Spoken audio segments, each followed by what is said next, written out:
What's going on, Geekdom? This is Chipmunk doing another reaction today. Today we are reacting to an anime compilation off of VinnyTube's channel. Love VinnyTube's channel. VinnyTube does a great job with putting in compilations, the top 10s, talking about anime. I love the way they describe animes and stuff like that. This is best team anime fights. So with this, I'm expecting all the bigger shonen animes. Your My Hero Academia, your Naruto, your Bleach, maybe, your Black Clover, all the big ones. I'm expecting to see a lot of those in this compilation. I would think to see a lot of those. But hopefully he brings something that I haven't seen into this. That way I can check it out and see exactly how it goes by his description and stuff of the animes, but we'll definitely see. Let's go ahead and check this compilation out and see how this goes.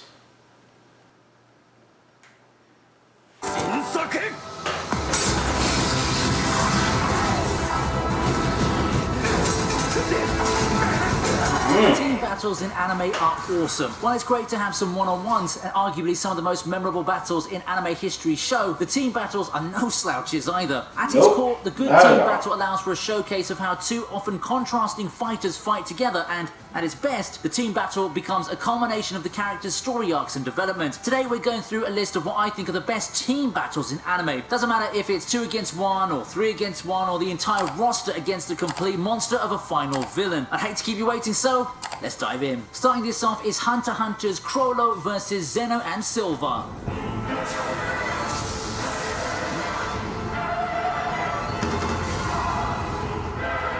Hunter x Hunter has no shortage of team battles, but one thing that really stood out to me is seeing Zeno and Silva battle Chrollo in the York New City arc. In addition to seeing strong fighters duke it out, I love this fight for how much it highlights the impact can have, especially if that's another powerful ally who can come up with strategies on the fly. Chrollo finds himself on edge as he's forced to switch tactics on the go due to the team up, and it adds another dimension to the fight that we don't often see. The battle didn't finish normally as the Zoldycks but you can truly see how a team up of two top-tier fighters can push someone as strong as Chrollo to the limits. Despite what the characters themselves say, I think even serious Chrollo still would find it difficult to beat the Zoldycks.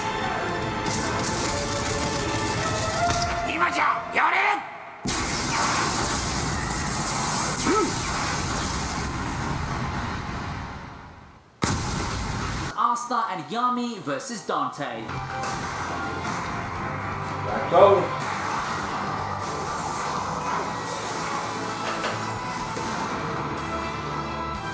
Your rival being your best partner in battle? Let me take that back a bit, okay? More than your rival, it's your mentor who's got your back, who's your best partner in battle, and this fight is more than enough proof of that. After a long history of being saved by Yami, it feels refreshing to see Asta finally reaching the point of being able to fight alongside his mentor as equals, even if that means overcoming his limits to do it. It took a while, and it's at this point where we truly see Asta grow up from that noisy, annoying kid early on into a full-fledged badass able to stand side by side with the big bro that's been looking out for him since the start. The fight being amazing ends up becoming second fiddle to the whole emotional investment thing.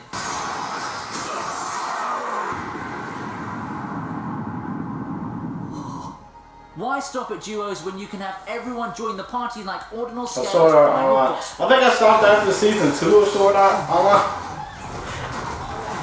I was like, this is just not as a fan of getting it from me. Like, the first season was like interesting. It was a mostly standalone movie. It's the second season was like okay, and it has elements that become it didn't make me just start wanting to watch it. There are many things to look out for, but the highlight must be the boss fight against an incarnate of Radius. A hopeless boss fight against what's supposed to be Aincrad's original final boss takes the audience through the emotions of despair and hope as Asuna arrives and Yui brings in almost every named player from all the games into the mix. Everyone gets to get their shots in, and we're treated to some spectacular movie visuals of Asuna and Kirito landing their signature moves, formally closing by giving us the satisfaction of seeing Aincrad being cleared. It's something that the original story never got to, and it feels cathartic having this movie give us the pleasure of seeing it. Right after that comes another cinematic tie-in, My Hero Academia, The Two Heroes.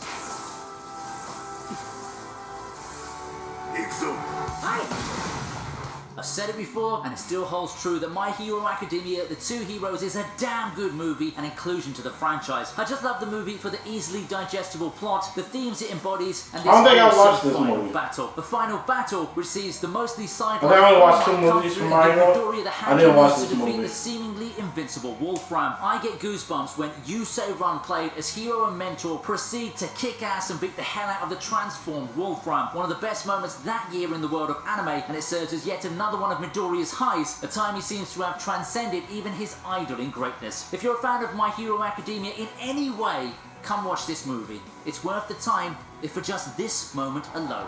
Okay, I'll try. I'll watch it somehow. And if this list has so far been worth your time, then please consider liking the video and subscribing to the channel. We're trying to hit 1 million subs by the middle of the year, and we need a little bit more help getting to that finish line. Whether we make it or not, all depends on you. So if you like the video and you're still not subscribed, then please do so. We move on with Father versus Everyone. Fullmetal, baby, Brotherhood. I think it's interesting with Fullmetal though. Its final battle as good as Brotherhood is, explosive powers that it's some elements of the first Fullmetal anime that I really did like, that I wish that they would have got more into Brotherhood. Its philosophical themes, and it shows in I think they can just combine the two. Father is pretty much God. There's just no way it would have been just so awesome, just because there's a lot of moments and stuff that was rushed in Brotherhood to get past, that they defeated by the did more details with in the first everyone working together. It's symbolic that he finally finishes him with the good old fists, and it's so satisfying to see one at the pinnacle of evolution meet his end against the scrappy power of human will. There's so much more to FMA than this battle, so make sure to start watching the series.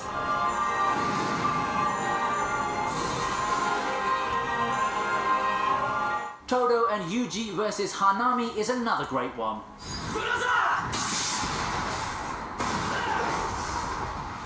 While not as climactic as the Fod fight, Todo and Yuji's team up against Hanami is one of the best moments in the entire Jujutsu Kaisen anime. Todo's been the I think this sold me on Jujutsu Kaisen because I was still on the fences. Chemistry in action in this battle is such a great moment. I was still so much on the fences with Jujutsu Kaisen, like if I really did like it. But I think this fight and everything really sold me on Jujutsu Kaisen. I was like, yeah, this is a good anime. The rest of the major fights and key highlights for Jujutsu Kaisen have been animated. It's not surprising for some of you to overlook it. After all, what's gold becomes less valuable when you've got so much of it. And of course, we have to talk about Demon Slayer after Jujutsu Kaisen.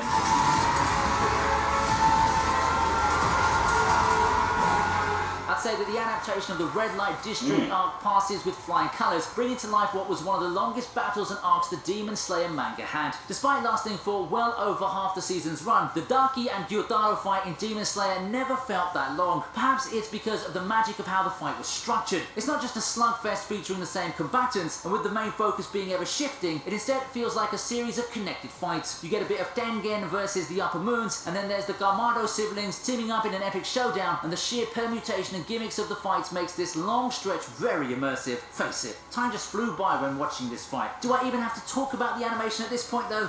It's Demon Slayer, it's UFO Table. You know what to expect. Yup. You know exactly what to expect.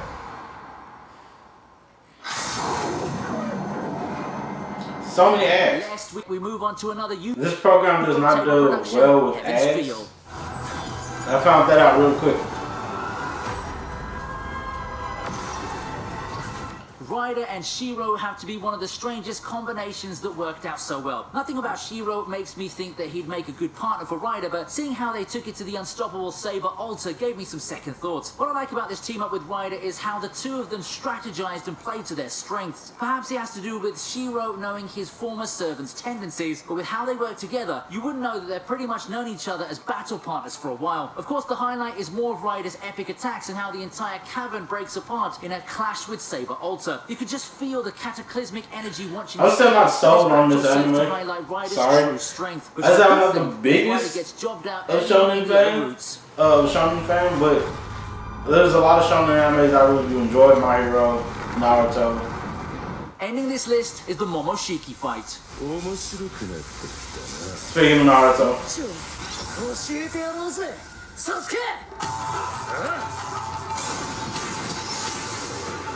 And here's where the All-Stars make their glorious comeback. After what seemed like forever, Naruto and Sasuke finally return to fight together in Boruto, and it's a moment that we'll remember for the ages. Against a threat like Momoshiki, it requires no less than the finest in the franchise to fight together once again to take him down. No joke, this was probably the most popular Boruto has been in ages, and while nostalgia had something to do with it, it seems that the anime team also went the extra mile to make this fight super special. At that point in Boruto's run, the anime has never looked as good as it did when this fight was ongoing. I got stopped on Boruto. Alright.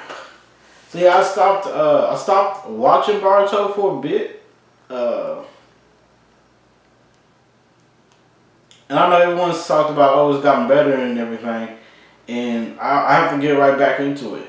And I was like, I don't remember where I was on Boruto exactly. I remember some of the scenes and stuff that was happening because it was a fight and everything. That was happening when I had stopped. So I just got to refine my place. And then try to start it from there. Continue on. Because I was like, Boruto was okay, but I was like, it's not as special as Naruto and stuff was, but yeah, I would love to go back and check it out again, just to see the newer episodes and stuff like that. Cause people said it's gotten better. They love it now, so I gotta recheck it out and see how it's been going.